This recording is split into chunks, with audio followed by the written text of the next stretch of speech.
بسم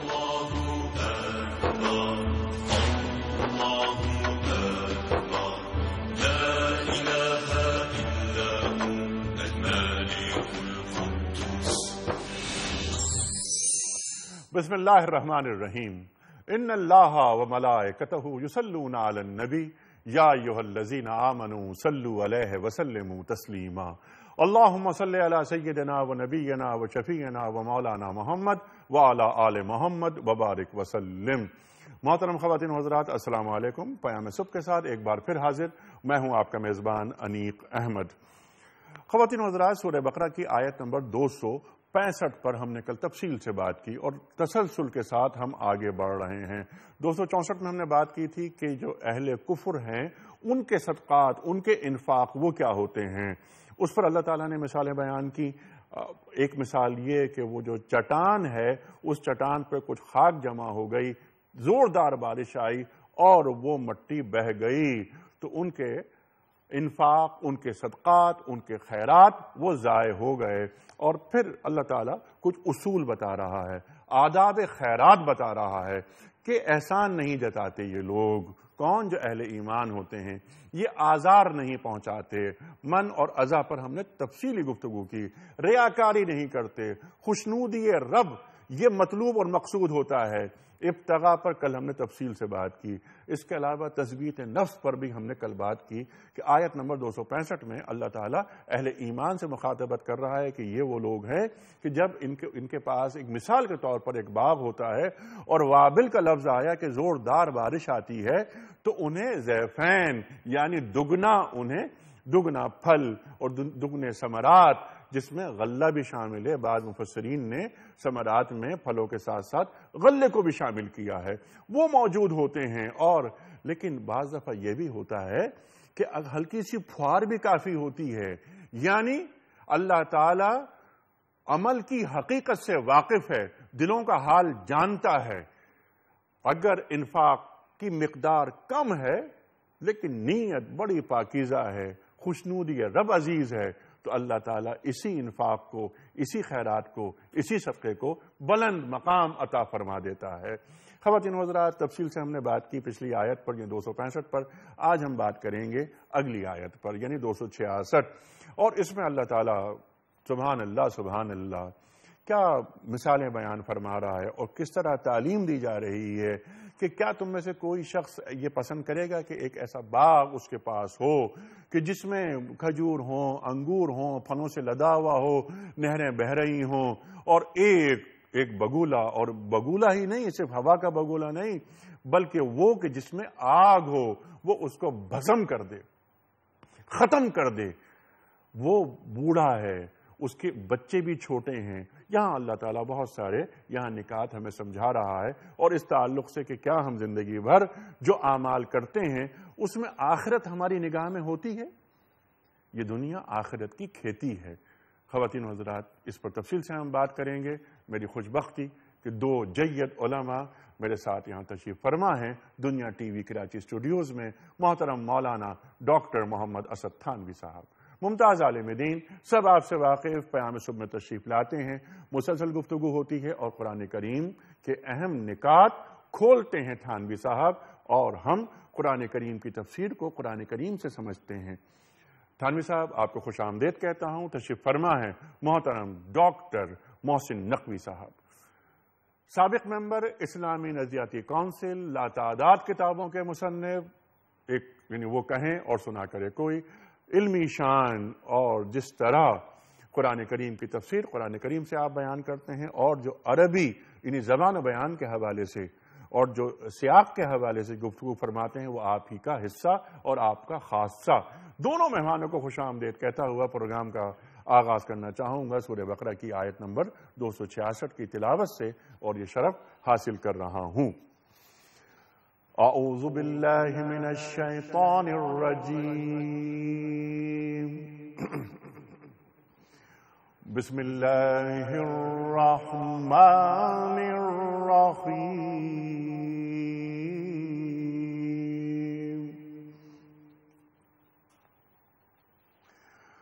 أَيَوَدُّ أَحَدُكُمْ أَن تكون له جنة من نخيل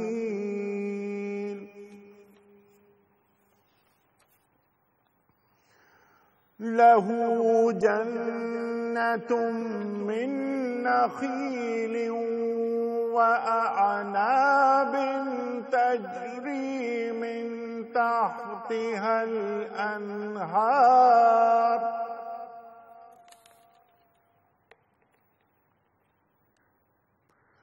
له فيها من كل ثمرات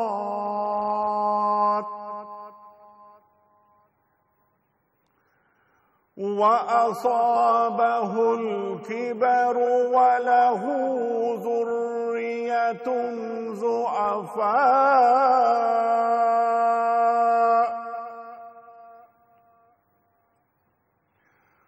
فأصابها إعصار فيه نار فاحترقت كذلك يبين الله لكم الآيات لعلكم تتفكرون صدق اللہ العظیم۔ سورہ بقرہ آیت نمبر 266، اللہ تعالیٰ ارشاد فرما رہا ہے کہ کیا تم میں سے کوئی یہ پسند کرتا ہے کہ اس کے پاس ایک ہرا بھرا باغ ہو، نہروں سے سیراب، کھجوروں اور انگوروں اور ہر قسم کے پھلوں سے لدا ہوا، اور وہ عین اس وقت ایک تیز بگولے کی زد میں آ کر جھلس جائے جبکہ وہ خود بوڑھا ہو اور اس کے کمسن بچے ابھی کسی لائق نہ ہوں۔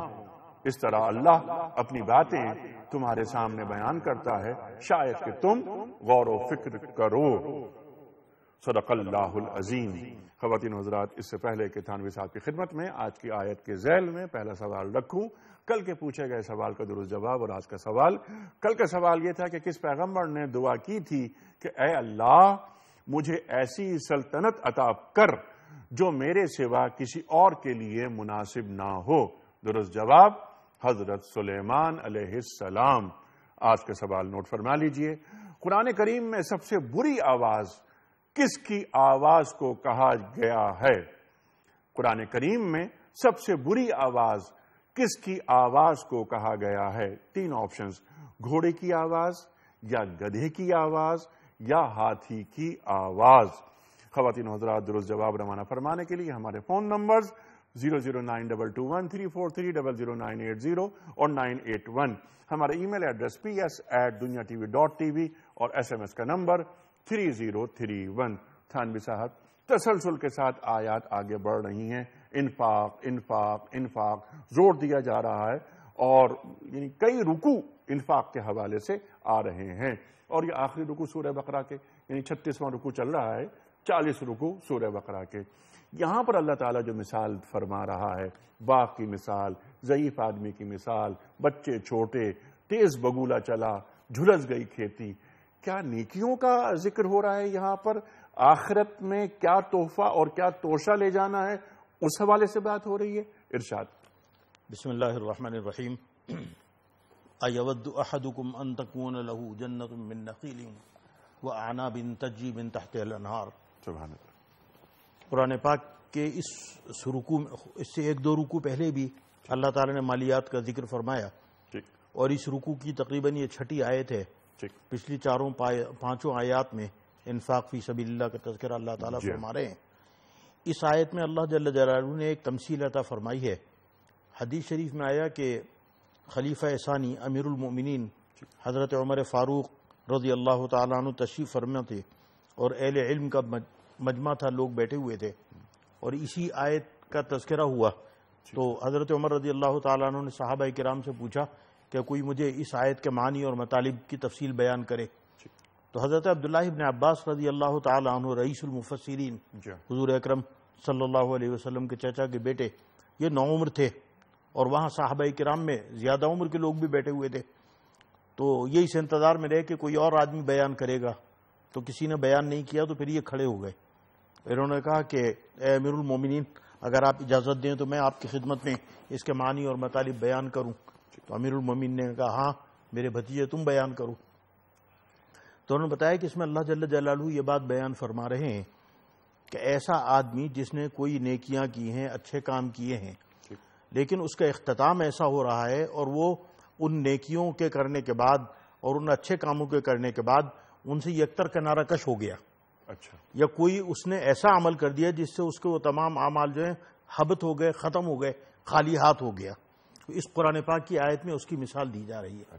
اب یہ تو اللہ تعالیٰ فرماتے ہیں یود احدکم ان تکون له جنۃ من نخیل وعناب تجری من تحتها الانہار له فیہا من کل ثمرات فاصابہ الکبر وله ذریۃ ضعفاء فاصابها اعصار فیہ نار فاحترقت کذلک یبین اللہ لکم الآیات لعلکم تتفکرون.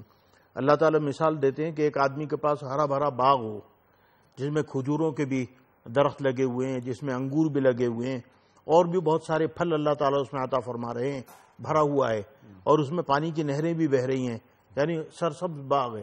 لیکن ایک آگ کا بگولا آتا ہے اور اس کو پورے کو جھلس کے چلا جاتا ہے، اور صاحب باغ اور باغ کا مالک جو ہے بوڑھا آدمی ہے، جوان نہیں ہے، یعنی آنے والی کل دوبارہ محنت کر کے ایسا باغ بنانے کی طاقت نہیں رکھتا. وَلَهُ ذُرِّيَّةٌ ضُعَفَاء، اور اس کی جو اولاد ہے یا اس کے اہل خانہ ہیں وہ بھی کمزور ہیں، بچے ہیں، چھوٹے ہیں، ناتوان ہیں، طاقتور جوان بیٹے نہیں ہیں. تو اللہ تعالیٰ اس مثال کو کہتے ہیں کذالک یبین اللہ لکم الآیات لعلکم تتفکرون، کہ اس قسم کی آیات اور علامات جو ہم بیان کرتے ہیں یہ اس لیے بیان کرتے ہیں تاکہ تم اس میں فکر کرو. ایک حدیث ہے جناب رسول اللہ صلی اللہ علیہ وسلم نے فرمایا کہ میدان حشر میں 3 قسم کے لوگ پیش کیے جائیں گے، اور ایک ان میں سے وہ ہوگا جو اللہ کی راہ میں لڑتا ہوا شہید ہو گیا اور اس کے جسم سے خون بہ رہا ہوگا، اور وہ آ کے اللہ کی بارگاہ میں پیش ہوگا. اللہ تعالیٰ پوچھے گا میرے لیے تو نے دنیا میں کیا کیا؟ وہ کہے گا اللہ جان دی ہوئی اسی کی تھی، حق تو یوں ہے کہ حق ادا نہ ہوا، تیری راہ میں میں نے اپنی جان لٹا دی. اللہ تعالیٰ فرمائیں گے نہیں، تو نے تو اپنی جان اس لیے لٹائی اور تو اس لیے اس میں گیا تاکہ لوگ تجھے شہید یا غازی کہہ سکیں، یا تیری بہادری کا چرچا ہو سکے، اور ہم نے دنیا میں تیری بہادری کا چرچا کرا دیا، اب تیرے لیے یہاں کچھ نہیں ہے. فرشتوں کو حکم دیا جائے گا کہ اس کے پیروں میں رسی ڈالو اور اس کو لے جا کر دوزخ میں ڈال دو. اسی طرح ایک عالم دین بھی پیش کیے جائیں گے جو سیرت رسول وغیرہ بیان کیا کرتے تھے اور بڑے توتیے ہند یا توتیے سندھ کہلاتے تھے اور 2 سطروں میں ان کے القاب آتے تھے. وہ اللہ کی بارگاہ میں پیش کیے جائیں گے. اللہ تعالیٰ پوچھے گا بھائی میں نے تجھے عمر دی، صحت دی، علم دیا، دولت دی، اولاد دی، تو نے میرے لیے کیا کیا؟ وہ کہہ گیا اللہ پوری زندگی تیرے نام کا ڈنکا بجاتا رہا، تیرے رسول کا نام کا ڈنکا. فرمایا نہیں لیقال انک عالم، یہ تو تم اس لیے کرتے تھے تاکہ لوگ کہیں واہ مولانا صاحب واہ کیا تقریر آپ نے کی ہے، واہ علامہ صاحب واہ کیا آپ نے کیا تقریر کی ہے، اور تمہارا نام بلند ہو جائے. ہم نے تمہارے نام کی شہرت کر دی، دنیا میں تمہارا نام بلند کر دیا، آج ہمارے پاس تمہارے لیے کچھ نہیں ہے. اور اس کے پیروں میں کہا جائے گا رسی ڈالو اور اس کو لے جا کر دوزخ کے اندر پھینک دو. ایک تیسرا آدمی پیش کیا جائے گا، وہ کوئی بڑے دیالو حاجی صاحب ہوں گے، موٹے پیٹنے والے، کہ جن کے ہاں زکوٰۃ کے زمانے میں لوگوں کی لمبی لمبی لائنیں لگی رہتی تھیں. قربانی کے زمانے میں بڑے بڑے جانور محلے والے دیکھنے آتے تھے. کہیں گے اللہ تعالیٰ کہ میں نے تجھے دولت دی، روپیہ دیا، صحت دی، عمر دی، اولاد دی، کاروبار، تو نے میرے. وہ کہہ گئے اللہ آپ لوگوں سے دیکھیں، لوگ تو مجھے حاجی صاحب کو کہتے ہی دیالو ہے، میرے تو گھر پہ لوگوں کی ایک لمبی لائن لگی رہتی تھی خیرات و زکوٰۃ کی. اللہ تعالیٰ فرمائیں گے ہاں وہ تو سب صحیح ہے، لیکن وہ تو تم نے اس لیے کیا کہ تاکہ تمہاری شہرت ہو جائے، لوگ کہیں واہ حاجی صاحب کے یہاں کتنے بڑے بڑے بکرے آئے ہیں، ذرا محلے والے دیکھ لیں کیسے اونٹ خرید کے لائے ہیں، کیسی گائے خرید کے لائے ہیں، ایسی تو محلے میں کسی کے یہاں ہے ہی نہیں. دیکھو کتنی صبح ہوتی نہیں ہے لوگوں کی لائن لگ جاتی ہے کپڑا اور زکوٰۃ وصول کرنے والوں کی. تو ہم نے تمہارے نام کا ڈنکا دنیا میں بجا دیا، آج تمہارے لیے کچھ نہیں ہے، اور حکم دیا جائے کہ اس کے پیر میں بھی رسی ڈالو اور کھینچ کے دوزخ کے اندر ڈال دو. جناب محمد رسول اللہ صلی اللہ علیہ وسلم کی اس حدیث کا بیان کرنے کا مطلب یہ ہے کہ نیکی وہ کی جائے جس سے میرا اللہ راضی ہو جائے. ایسی نیکی کی جائے کہ میں دانے ہاتھ سے کروں تو بائیں ہاتھ سے مجھے پتہ نہ ہو. اگر میں کسی غریب، کسی یتیم، کسی بیوہ، کسی معذور، کسی بے روزگار کی مدد کرنے جاتا ہوں تو میرے اہل خانہ کو پتہ نہ چلے. میری اہلیہ کو پتہ نہ ہو، میرے بیٹوں کو، میرے گھر والوں کو پتہ نہ ہو، وہ نیکی اگر آپ کریں تو وہ نیکی جو ہے وہ اللہ جل جلالہ کا شرف قبولیت اللہ تعالیٰ اس کو عطا فرمائے، افضل نیکی ہے یہ۔ اور لیکن یہ ہے کہ اگر علانیہ طور پر بھی کی جا رہی ہے لوگوں کو ترغیب دلانے کے لیے، نیکی کی طرف مائل کرنے کے لیے، تو اس کی بھی اجازت ہے، لیکن اس میں نیت ہماری ہو کہ میرا اللہ مجھ سے راضی، اللہ مجھ سے راضی ہو جائے۔ ایک بات آپ اجازت دیں تو میں عرض کروں گا، جو شروع میں اس میں پہلی آیت ہے مثل الذین ينفقون اموالهم فی سبیل اللہ کمثل حبۃ انبتت سبع سنابل فی کل سنبلۃ مئۃ حبۃ واللہ یضاعف لمن یشاء، اس رکوع کے شروع میں کہ جس میں اللہ تعالیٰ یہ فرماتے ہیں کہ اللہ کی راہ میں پیسہ خرچ کرنے کی مثال یہ ہے کہ تم نے زمین کے اندر ایک گندم کا دانہ ڈالا اور اس سے 7 خوشے نکلے اور ہر خوشے کے اندر 100 دانے ہیں، یعنی ایک دانے سے 700 دانے عطا فرمائے۔ واللہ یضاعف لمن یشاء، جس کو چاہے اللہ تعالیٰ اس کو 700 کا دوگنا 4 گنا بھی کر دے گا، واللہ واسع علیم، اور اللہ تعالیٰ اس کو اور بھی وسعت دے دے گا۔ علماء نے فرمایا کہ یہ وہ نیکی ہے جو اللہ کو راضی کرنے کے لیے سبحان اللہ۔ اور حضرت عبداللہ ابن عباس رضی اللہ تعالیٰ عنہ نے فرمایا کہ جہاد میں جو روپیہ خرچ کیا جاتا ہے، سفر حج میں جو خرچ کیا جاتا ہے، اس کے اوپر بھی اس آیت کا اطلاق ہوتا ہے۔ سبحان اللہ، سبحان اللہ، سبحان اللہ۔ ڈاکٹر صاحب اسی بات کو آگے بڑھاتے ہیں۔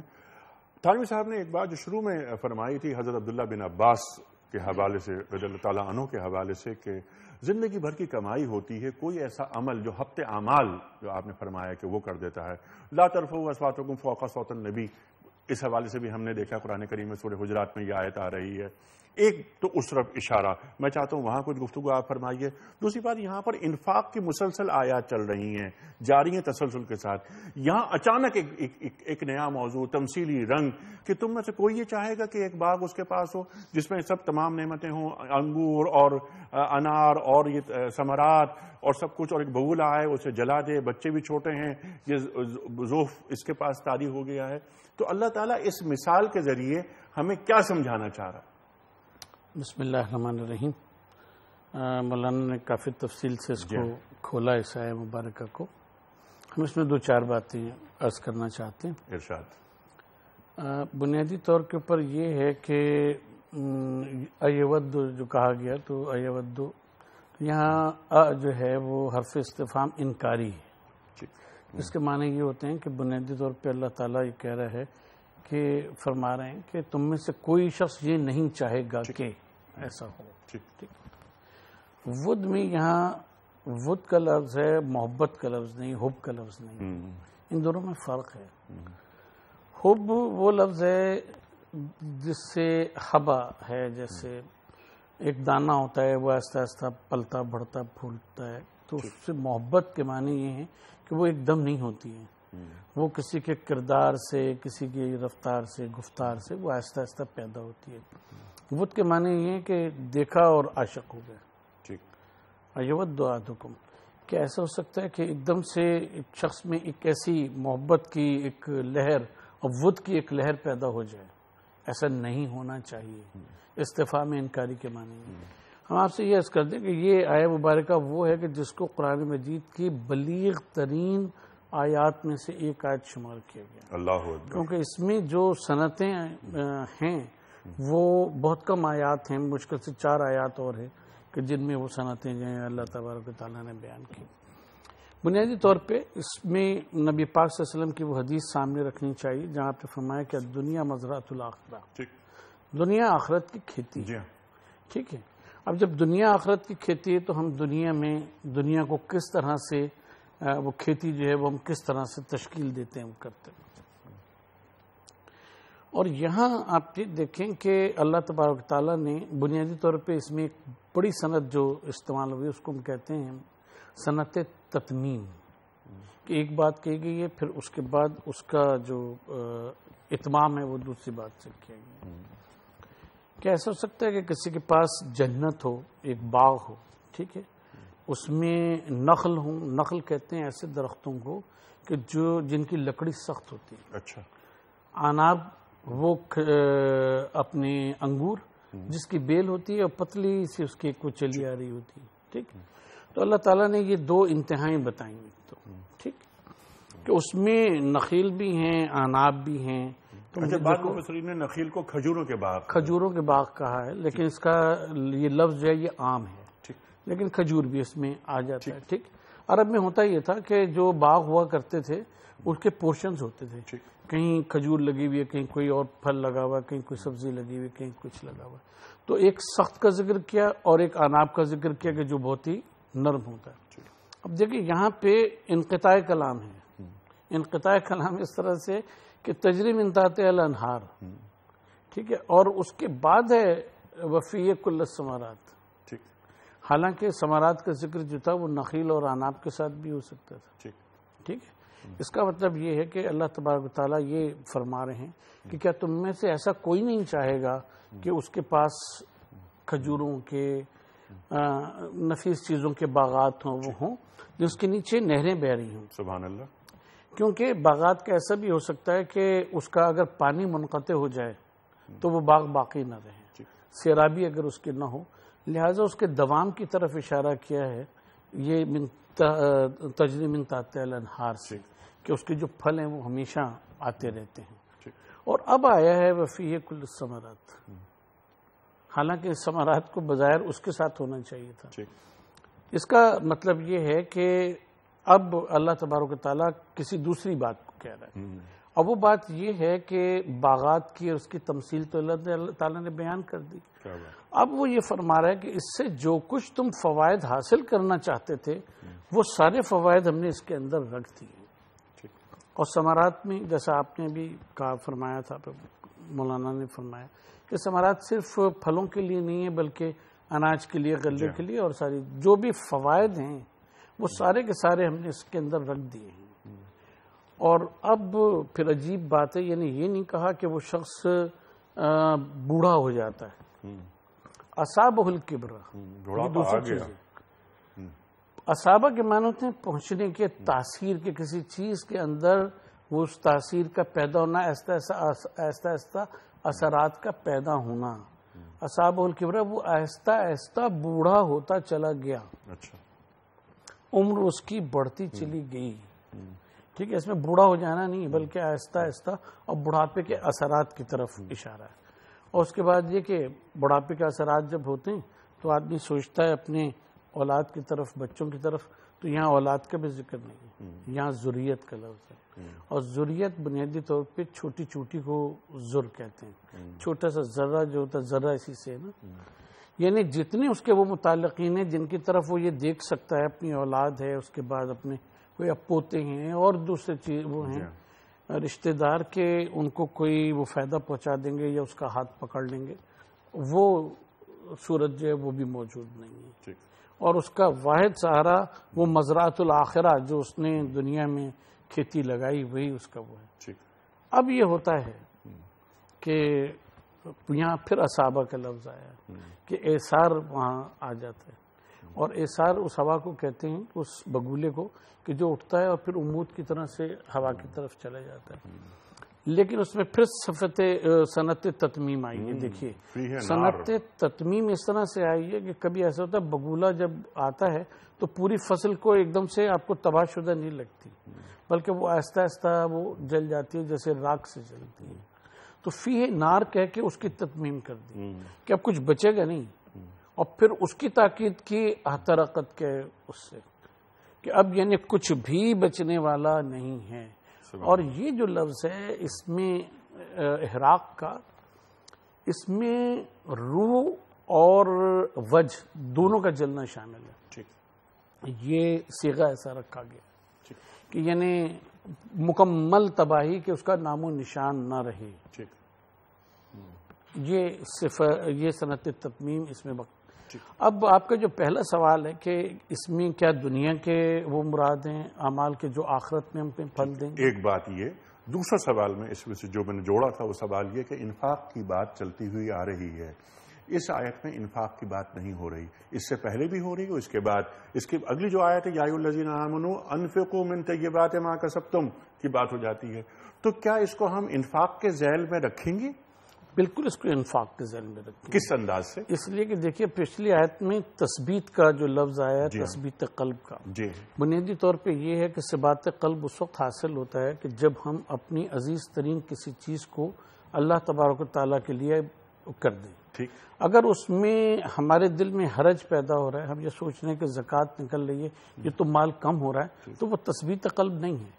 اگر اس میں عبادت میں ہم کو فرح اور نشاط حاصل ہو رہی ہے، سبحان اللہ سبحان اللہ، تو وہ تثبیت قلب کا مرحلہ ہوتا ہے۔ جتنی وہ چیز اب عبادت میں مزہ آتا چلا جاتا ہے، اتنا تثبیت قلب جو ہے نا اس کا وہ اظہار ہوتا ہے۔ ٹھیک ہے، یہ پچھلی آیت، یہ پچھلی آیت ہے نا۔ اب یہاں جو آیا مبارکہ ہے یہ اس سے بالکل اس طرح سے متصل ہے، ایود احدکم، ٹھیک ہے۔ اور پھر اس کی جو نفی ہے وہ ایثار کی وجہ سے ہے، یہ اس محبت کی وجہ سے نہیں ہے کہ تم میں سے کوئی نہیں چاہے گا کہ ایسا ہو کہ اس کو بگولا آئے اور چٹ کر جائے، ٹھیک ہے۔ لہٰذا تم کو الدنیا مزرعۃ الآخرہ، تمہیں کھیتی جو ہے وہ ایسی بنانی ہے کہ تم اللہ کے راہ میں خرچ کرو، ٹھیک ہے، تم اللہ تبارک و تعالیٰ کی راہ میں خرچ کرو، کیونکہ وہ جو آیت مبارکہ پڑھی تھی اس رکوع کی پہلی کہ اس میں 7 اور 7 سے پھر 700 جو ہے وہ نکلتے ہیں، وہ ہوتا ہے۔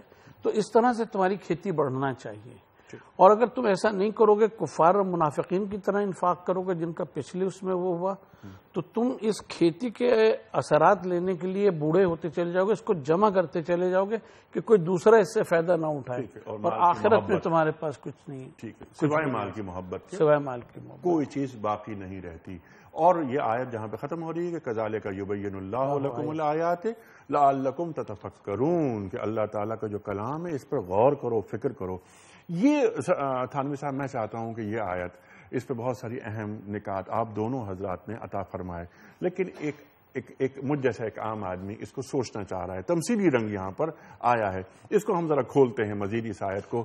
انفاق دنیا آخرت کی کھیتی ہے، حدیث مبارکہ صلی اللہ علیہ وسلم فرما رہے ہیں۔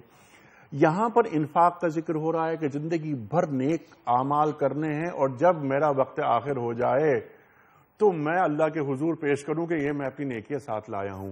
لیکن یہاں پر باغ کی مثال، پھر یہ اس میں کھجوروں کی مثال، اس میں انگوروں کی مثال، پھر نہروں کی مثال، اس کے بعد یہ جو اللہ تعالیٰ سمجھا رہا ہے بات کو، اور پھر جیسے کہ ڈاکٹر صاحب نے بات فرمائی تھی کہ اس کے بعد ثمرات کا ذکر آ رہا ہے، ایک بریک کے بعد ایک وقفہ دیا، اس کے بعد پھر یہ کہ کیا تم بوڑھے ہو گئے، بچے ابھی چھوٹے ہیں، کم سن ہیں، پھر ایک ایثار اس پہ فیہ نار کی بات ہو رہی ہے، فاحترقت۔ جی اس پہ ارشاد فرمائیے ذرا، تاکہ ایک عام آدمی کی سمجھ میں یہ بات آئے۔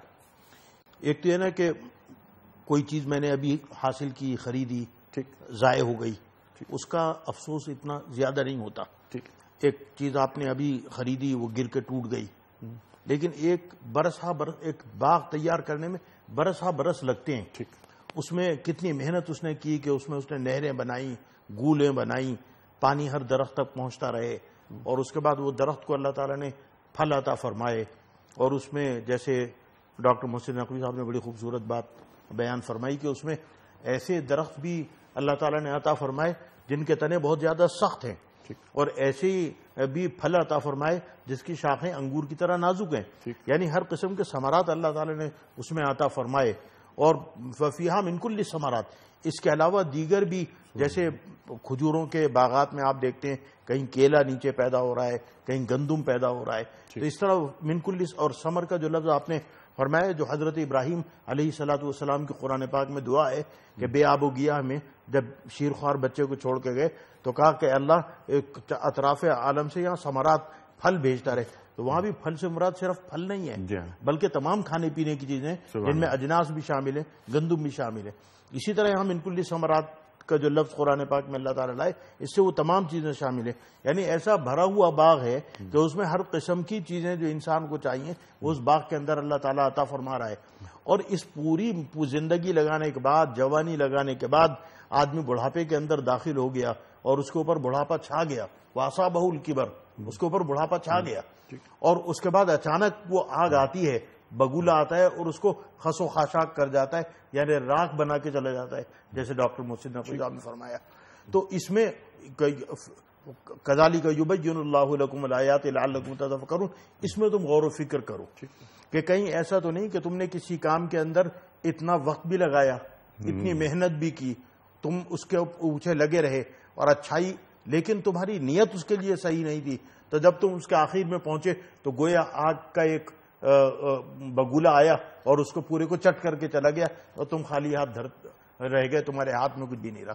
یعنی جو نیک کام کرنا ہے, جو انفاق فی سبیل اللہ کرنا ہے, یا کوئی بھی اچھا عمل کرنا ہے, وہ صرف اس لیے کرنا ہے کہ میرا اللہ مجھ سے راضی ہو جائے.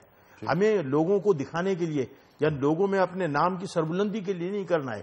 اس لیے نہیں کرنا ہے کہ لوگ کہیں واہ مولانا صاحب آپ نے کیا تقریر کی ہے, واہ علامہ صاحب. نہیں, وہ اس لیے کرنا ہے کہ میرا اللہ مجھ سے راضی ہو جائے کہ میں نے اس کے کلام کی بات کو صحیح بیان کرنے کی کوشش کر دی, میں نے اس کے حدیث کو صحیح بیان کرنے کی کوشش کر دی.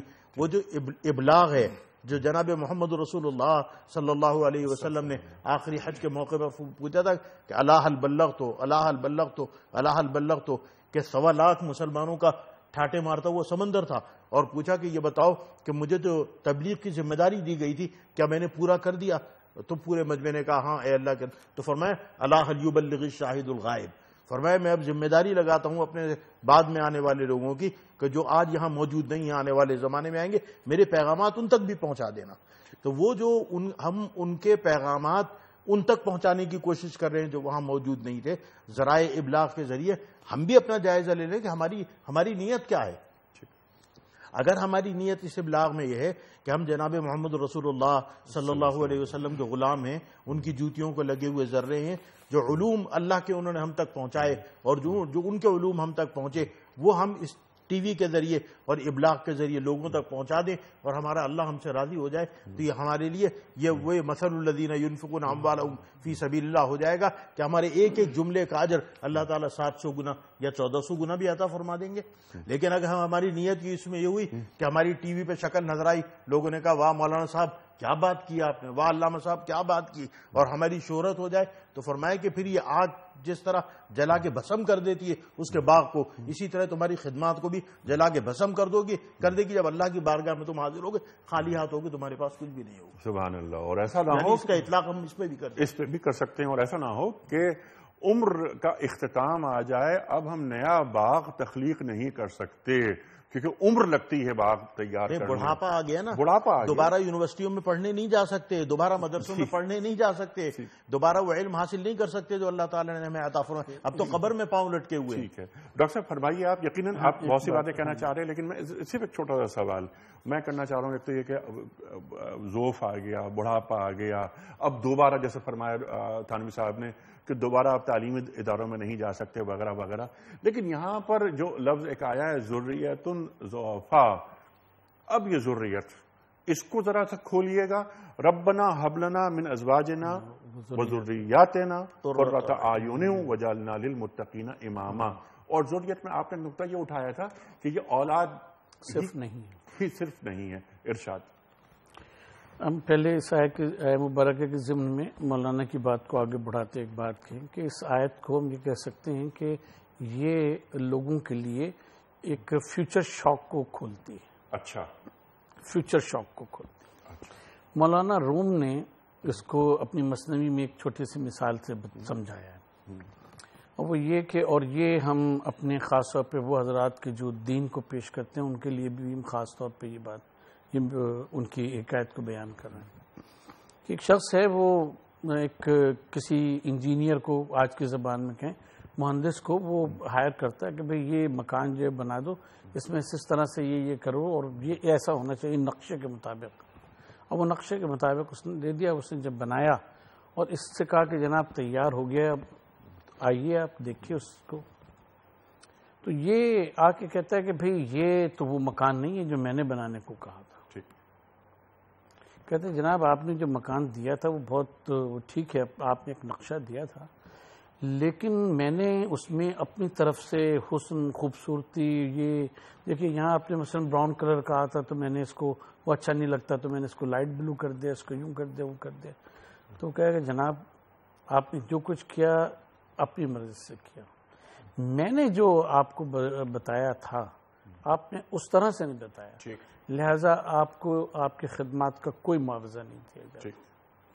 ہمارے بہت سے لوگ یہ دین کے اعتبار سے اس آیہ مبارکہ میں یہی ہے کہ تم بہت کچھ کرتے ہو اور یہ سوچتے ہو کہ یہ تو ہم نے بہت اچھا کیا, لیکن جب تم اس کی بارگاہ میں جاؤ گے جس نے تم کو اچھا کرنے کے لیے یہاں بھیجا اور ایک نقشہ ساتھ بنا کے بھیجا ایک روڈ میپ دیا تم کو قرآن کی صورت میں، اسوہ حسنہ دیا نبی کریم صلی اللہ علیہ وسلم کا. تو اب یہ تمہارے لیے فیوچر شوق ہوگا. تو ہم دین بیان کرنے والے لوگوں کی ذمہ داری یہ ہے کہ ہم جو کچھ بیان کریں وہ اللہ تبارک و تعالیٰ کے قانون اور جو اس نے ہمیں دیا ہے اور جو روڈ میپ نبی پاک صلی اللہ علیہ وسلم کی سیرت کی صورت میں ہمیں ملا ہے، ہم اس کے مطابق اس جنت کو، اس باغ کو، اس نخیل و عناب کو، ان سب چیزوں کو اس کے مطابق بناتے چلے جائیں تاکہ وہ اللہ تبارک و تعالیٰ اس کے رسول بھی کہے کہ ہاں یہ وہ باغ ہے کہ جس کو بنانے کا میں نے کہا تھا. اگر وہ نقشہ ہم نے اپنی طرف سے بدل دیا تو پھر یہ ہے کہ وہ جیسا مولانا نے فرمایا کہ ہماری نیت ہی اس کے لیے کافی ہے، وہ بگولہ ثابت ہوگی، وہ سب کچھ مٹ جائے گا اور ہمارا کیا ہوا ہمارے منہ کے اوپر مار دیا جائے گا. سبحان اللہ. اور اکارت ہو گئے اعمال اگر ہم نے اپنی خواہشات کو اپنا معبود بنا لیا. حبطت اعمالہم فی الدنیا والآخرہ. جی ہاں، حبطت اعمالہم. اچھا، ذریت کا ہم آپ سے عرض کریں کہ یہ لفظ کئی طرح سے پڑھا گیا ہے. جی ہاں، بغیر حمزہ کے بھی پڑھا گیا اور حمزہ کے ساتھ بھی پڑھا گیا. اب یہ ہم اس کی تفصیل میں نہیں جائیں گے کیونکہ وہ عوام کے لیے امپورٹنٹ نہیں ہے. بنیادی طور کے اوپر اس کے بنیادی معنوں میں ایک تو چھوٹا پن ہے، یعنی جتنا قلیل مقدار ہو سکتی ہے. مثقال ذرۃ، ذرہ چھوٹے سے چھوٹا جو وجود ہم طے کر سکتے ہیں. اور جب دوسرے اس کے معنی میں پھیلاؤ ہے، پھیلا ہوا. تو ذریت کے معنی بنیادی طور کے اوپر یہ ہوتے ہیں کہ انسان کی اولاد، اس کے بعد ان اولاد کی اولاد جب وہ رشتہ دار ہے کہ قرآن مجید میں ذریت شیطان کا ذکر ہے. شیطان کا کوئی بیوی، کوئی بیٹا، یوں نسبی اولاد تو موجود نہیں ہے. جو لوگ شیطان کے اس پہ چل رہے ہیں وہ سب کے سب ذریت شیطان ہیں. تو ذریت کا لفظ عربی زبان میں ذرا وسیع مفہوم میں آتا ہے. ضعفاء اس لیے کہا گیا کہ ضروری نہیں کہ یہاں ضعفاء سے مراد کمزور لوگ ہوں. اگر ہم اولاد کو لیتے ہیں تو وہ چھوٹے اور کمزور کے معنی میں آ سکتا ہے.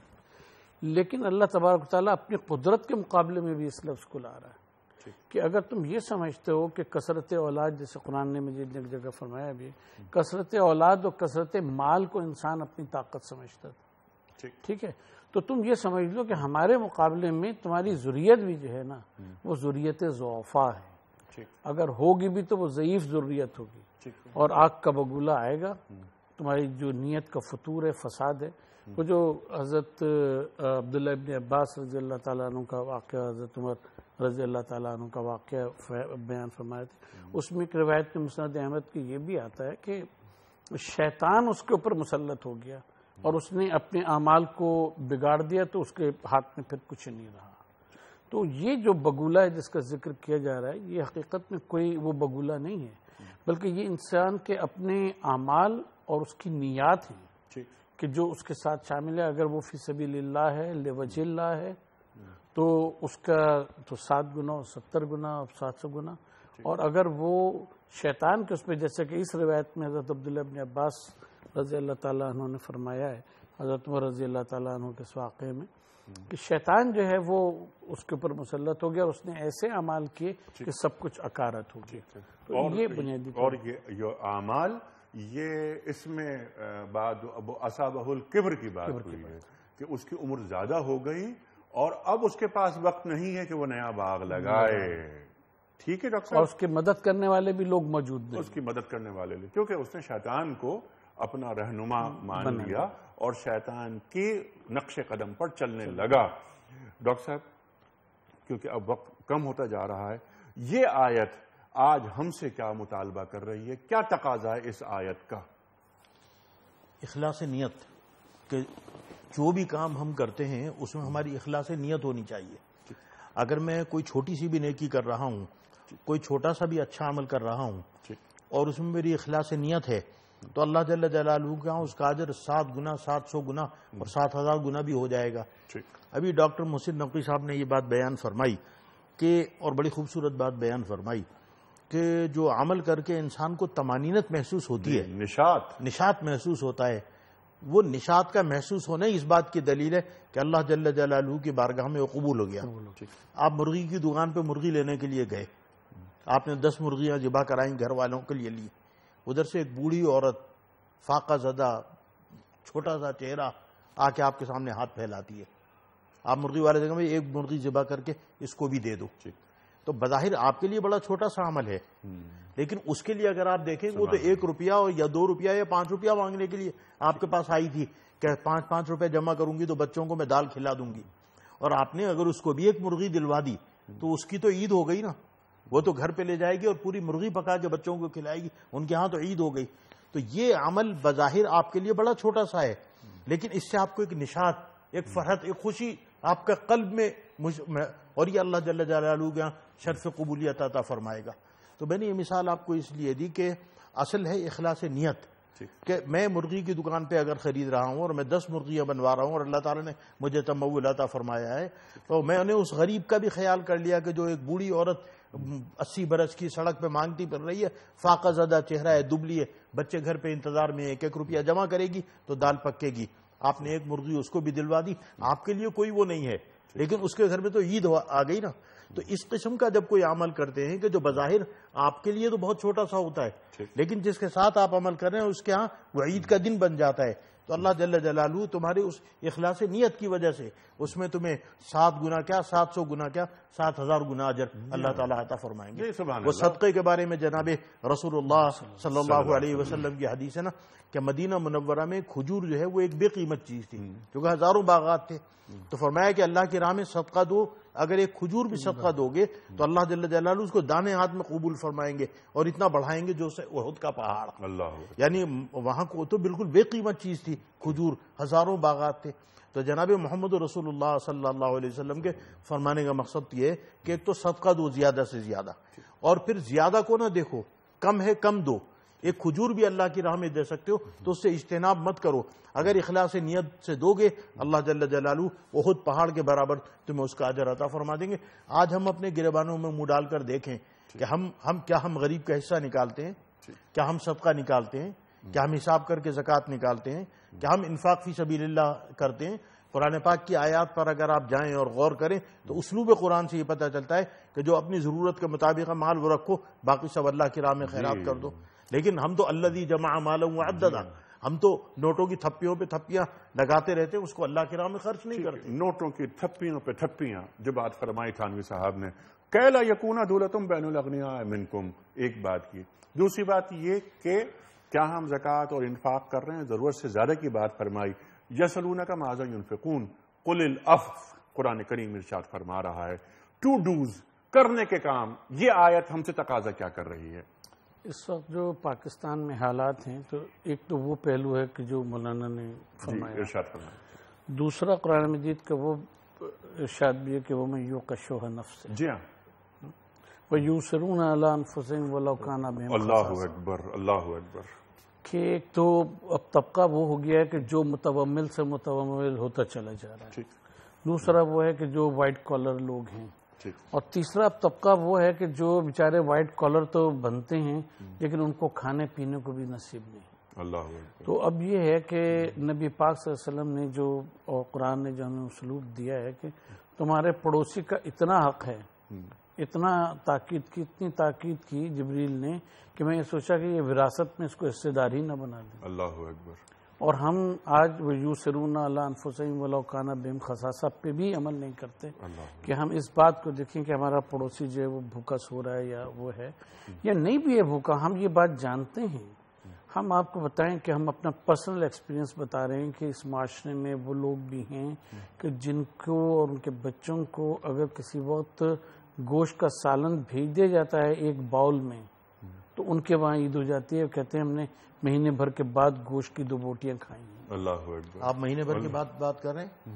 ان گناہگار آنسوں نے ایسے لوگ بھی دیکھے جو کہتے ہیں کہ جی بس بقرعید پہ پیٹ بھر کے کھانے کو ملتا ہے. گوشت جو ہے وہ پچھلی بقرعید کو ملا تھا یا اس بقرعید کو ملا ہے پیٹ. اور یہ ہمارے لیے لمحہ فکریہ ہے. انفاق کرتے رہے کا مادہ انفقون والی آیت کی نا, آپ اجازت دیں جملہ عرض کروں کہ آج کل تو قل العفو, جی تو آج کل تو اگر میری 70,000 روپے تنخواہ ہے تو خرچہ 1 لاکھ روپے ہے تو بچتا ہی نہیں ہے. تو علماء نے لکھا کہ نہیں, اگر تم مزدور ہو اور 100 روپے بھی کماتے ہو دن بھر مزدوری کر کے، تم یہ سمجھو 99 میرے ایک اللہ کا ہے، تو تمہارے پاس زائد نکل آئے. بالکل وہ خلوص نیت جو آپ نے بات فرمائی کہ اخلاص، وہ ایک کھجور ہو جیسے کہ آپ نے فرمایا. غریب سے غریب آدمی بھی یہ سمجھ لے کہ میں نے پورے دن مزدوری کی، 100 کا ایک نوٹ کمایا، 99 میرے ایک اللہ کا، ایک کھجور ہو میں اللہ کے نام یا 1 کروڑ روپے میں اللہ کے نام پہ نکالوں. اللہ تعالیٰ نیتوں کو جانتا ہے، اسے معلوم ہے. تھائم صاحب نے بڑا ممنون، بڑا شکر گزار. ڈاکٹر صاحب سبحان اللہ، کیا اہم نکات آپ دونوں حضرات نے عطا فرمائے. خواتین حضرات بہت ساری باتیں، ٹو ڈوز کے حوالے سے بھی باتیں آئیں سامنے کہ ہمیں کیا کرنا چاہیے. صرف نشستن گفتن برخاستن نہیں، اللہ تعالیٰ کا یہ کلام ہے، اللہ تعالیٰ کی یہ آیات ہیں جو ہمارے لیے ہیں. اور یہ بات اللہ تعالیٰ فرما رہا ہے کہ غور و فکر کرو، اللہ تعالیٰ کے کلام پر غور کرو کہ اللہ تعالیٰ کیا فرما رہا ہے. صرف گفتگو نہیں ہے، یا جیسے ہم کہتے ہیں بار بار کہ یہ جو بات ہو رہی ہے یہ لفظوں کی جگالی نہیں ہے، یہ قیامت تک کے لیے قرآن کریم میں یہ آیات رکھ دی گئی ہیں. صرف مسلمانوں کے لیے نہیں، عالم انسانیت کے لیے. عالم انسانیت جب تک ان پر عمل نہیں کرے گی کبھی بھی فلاح یاب نہیں ہو سکتی. قرآن کریم ہماری منزل ہے، ہمارا رہنما ہے. ہمیں پہنچنا ہے وہاں جہاں قرآن کریم ہمیں لے کر جاتا ہے. خود بدلتے نہیں، قرآن کو بدل دیتے ہیں. ہوئے کس درجہ فقیہان حرم بے توفیق. آج بھی گفتگو میں فقیہان حرم کا بھی بہت تذکرہ ہوا. آپ دونوں حضرات نے اشارتاً گفتگو فرمائی. قولوا قولا سدیدا، قرآن کریم ارشاد فرما رہا ہے سیدھی سیدھی بات. اور جو قرآن کریم ہمارے پاس ہے، جو فرمودات ہیں، سمعنا و اطعنا، سنو اور اطاعت کرو، یہ قرآن کریم کا ہم سے تقاضا ہے. خواتین و حضرات، کل ہم نے سوال رکھا تھا کوئز کے حوالے سے. وہ سوال یہ تھا کہ کس پیغمبر نے دعا کی تھی کہ اے اللہ مجھے ایسی سلطنت عطا کر جو میرے سوا کسی اور کے لیے مناسب نہ ہو. درست جواب حضرت سلیمان علیہ السلام. آج کا سوال نوٹ فرما لیجئے. قرآن کریم میں سب سے بری آواز کس کی آواز کو کہا گیا ہے؟ 3 آپشنز: گھوڑے کی آواز، گھڑے کی آواز یا ہاتھی کی آواز. درست آپشن جو آپ سمجھتے ہوں روانہ فرمائیے. ہمارے فون نمبرز 0092234300980 اور 981. ہمارا ای میل ایڈریس ps@dunyatv.tv. ہمارا SMS کا نمبر 3031. خواتین و حضرات، یہ وقت ہے قرآن اندازی کا، اور میں یہ چاہوں گا کہ ڈاکٹر محسن نقوی صاحب ایک پرچی نکالیں اور مولانا اسد تھانوی صاحب کو ہم وہ پرچی پیش کریں گے تاکہ مولانا اسد تھانوی صاحب کل کے پوچھے گئے سوال کے ونر کے نام کا اعلان فرمائیں. مولانا محمد اسد تھانوی صاحب. کون ہے سر ونر؟ کینیڈا سے فراز صاحب. کینیڈا سے فراز صاحب. فراز صاحب آپ کی خدمت میں دنیا ٹی وی کی جانب سے کوئی اس کا صحیح جواب بتانے کے صلے میں دینی کتب پر مشتمل تحفہ روانہ کیا جا رہا ہے. خواتین و حضرات، پروگرام کا اختتام ہوتا ہے آج کی بات پر، اور قول ہوتا ہے صاحب نہج البلاغہ امیر المومنین حضرت علی مرتضیٰ کرم اللہ وجہہ کا. آپ فرماتے ہیں، اور سبحان اللہ کیا قول.